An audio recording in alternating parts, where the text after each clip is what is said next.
DVC Maithon प्रबंधक सैकड़ों अनुकंपा पर नौकरी पाने वालों के साथ खिलवाड़ एवं मनमानी कर रही है। एक तरफ कहती है कि डीवीसी नौकरी देने की स्थिति में नहीं है, अब नौकरी के बदले मुआवजा, दूसरी तरफ अनुकंपा से नौकरी पाने वाले कई आश्रितों को नौकरी दे दी गई है। फिर डीवीसी उन लोगों को कैसे नौकरी दे रही है? अगर डीवीसी हमारी मांगों को नहीं मानती है तो आने वाले समय में जोरदार आंदोलन होगा। जरूरत पड़ी तो भूख हड़ताल करेंगे। उक्त बातें रविवार की दोपहर शिवली बड़ी मध्य पंचायत में अनुकंपा पर नौकरी का इंतजार काट रहे आश्रितों ने प्रेसवार्ता कर कही।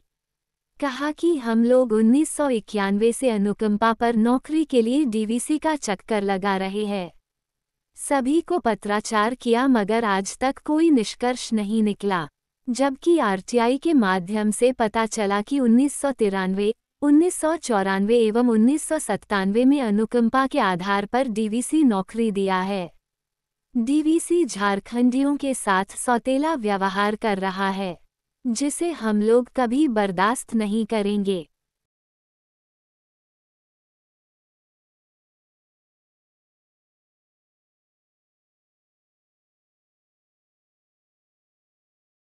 केंद्र सरकार हो या राज्य सरकार हो, अनुकंपा के आधार पे हर जगह जैसे रेलवे हो, डिफेंस हो या फिर टीचर हो, कई सभी लाइनें में अनुकंपा के आधार पे मतलब नियोजन दिया जा रहा है। लेकिन सिर्फ एक ही ये डीवीसी है जो अपना मनमानी रवैया से दूसरों को गुमराह करके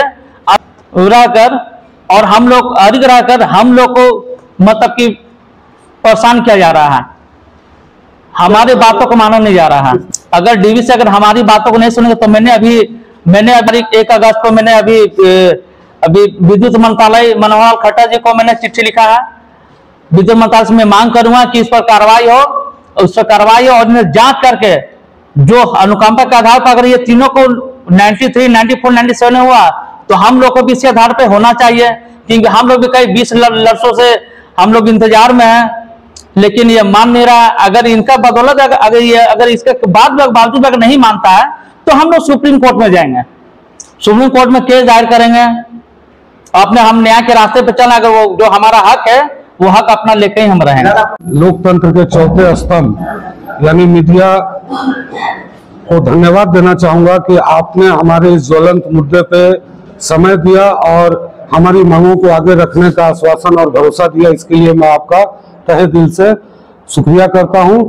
विषय वस्तु यह है कि दामोदर वैली कॉरपोरेशन जो एक सरकारी अनुशासनिक अंग है और यहाँ मैथन में बिजली उत्पादन का कार्य करती है, इसमें हमारे जैसे सैकड़ों लोग हैं जिनके पिता अपना खून पसीना देकर इस डीवीसी में कार्यरत थे और नौकरी के समय उनका किसी तरह से एक्सीडेंट हो जाना, बीमार हो जाना, किसी तरह से उनकी मौत हो गई। उस मौत के बाद उनके आश्रित आज तक 20-25 सालों से लगातार संघर्ष कर रहे हैं, लेकिन डीवीसी के उच्च अधिकारियों के कानों में न जू लग रही है, न उनको कोई भी संवेदना है। हम लोग यही बात को कहने आए हैं कि आज डीवीसी के तरफ से जिस तरह से मनमाने ढंग से हम लोग को ट्रीट किया जा रहा है, ये असंवैधानिक पूर्ण है और लोकतांत्रिक है। मैं आपको कुछ तथ्यों के साथ दिखाना चाहूंगा कि देखिए, मेरे पिता की मृत्यु 2/6/1999 को हुई थी। हमने डीवीसी को कई बार पत्र लिखा, माननीय प्रधानमंत्री जी को एक पत्र लिखा जिसका प्रतिलिपि में मैंने ऊर्जा मंत्रालय, मुख्यमंत्री झारखंड, दाघानी अध्यक्ष कोलकाता, परियोजना प्रमुख डीवीसी, सांसद महोदय, धनबाद उपायुक्त महोदय, सभी को पत्र दिया गया। इस पत्र का जवाब हैरत अंगेज है, अगर आप लोग देखेंगे तो आप लोग भी समझेंगे। जब इस पत्र का पहला बार में जवाब नहीं आया तो हमने पुनः स्मरण पत्र लिखा और पुनः स्मरण पत्र में आप देख सकते हैं कि कितने लोगों को मैंने दिया।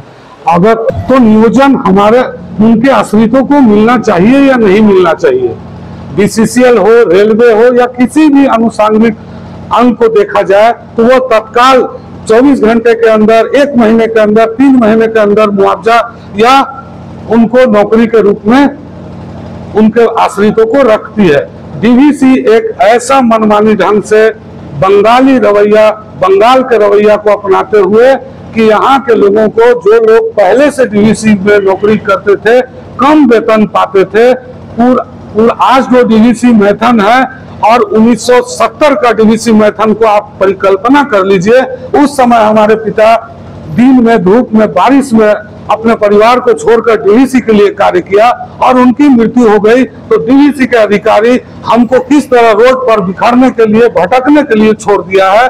आपके माध्यम से बारंबार अपील करते हैं, बारंबार आग्रह करते हैं कि आपका जो मैसेज है उससे डीवीसी के अधिकारियों का हृदय पिघले और हम लोगों को समस्या का समाधान करें।